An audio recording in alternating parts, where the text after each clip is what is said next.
Matius 7 ayat 21 sampai 23. Bukan setiap orang yang berseru kepadaku, Tuhan, Tuhan, akan masuk ke dalam kerajaan sorga, melainkan dia yang melakukan kehendak Bapa-Ku yang di sorga.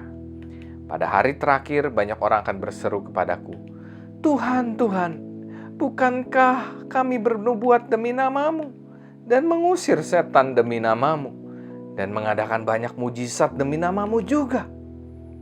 Pada waktu itulah aku akan berterus terang kepada mereka dan berkata, Aku tidak pernah mengenal engkau. Enyahlah daripadaku, kamu sekalian pembuat kejahatan. Seberapa besar kita mengasihi Tuhan, saudara-saudara? Tentu saudara akan menjawab, ya, kami sangat mengasihi Tuhan. Akan tetapi bagaimanakah dengan lagu yang kita dengar di awal tadi? Bukankah lagu itu sangat menyentuh kita? Karena beberapa orang sering beranggapan bahwa mengasihi Tuhan itu dilakukan atau ditunjukkan dengan seberapa sering ke gereja, seberapa sering ikut kebaktian, dan seberapa sering ikut persekutuan atau juga melakukan satu pelayanan.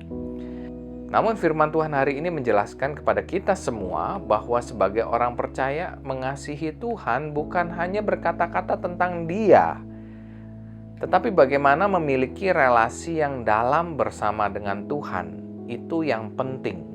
Ayat ini mau mengatakan jangan sampai kesibukan kerohanian yang kita lakukan sesungguhnya bukan berangkat dari pengenalan yang benar tentang Tuhan. Karena orang yang sungguh-sungguh mengasihi Tuhan sebenarnya ia mengenal Tuhan lebih dalam.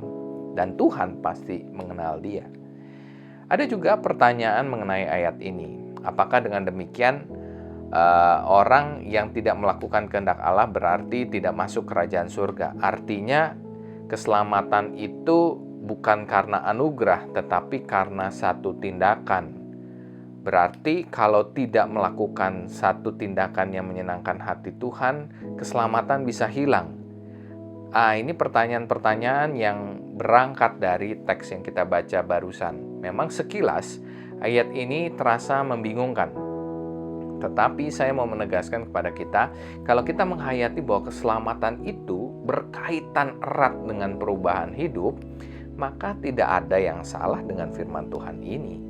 Karena keselamatan itu berangkat dari pengenalan orang akan Tuhan. Dan pengenalan itu berarti mengalami satu perjumpaan yang mengubahkan bersama dengan Tuhan. Dan setiap perjumpaan dengan Tuhan pasti membuahkan perbuatan-perbuatan yang berkenan kepadanya. Maka marilah kita menjadi orang-orang Kristen yang sungguh-sungguh menghayati keselamatan dengan benar. Karena ketika kita dipanggil dan dipilih menjadi anak-anaknya, kita akan berbuat seturut dengan kehendaknya. Selamat merenungkan, Tuhan memberkati kita semua. Salam.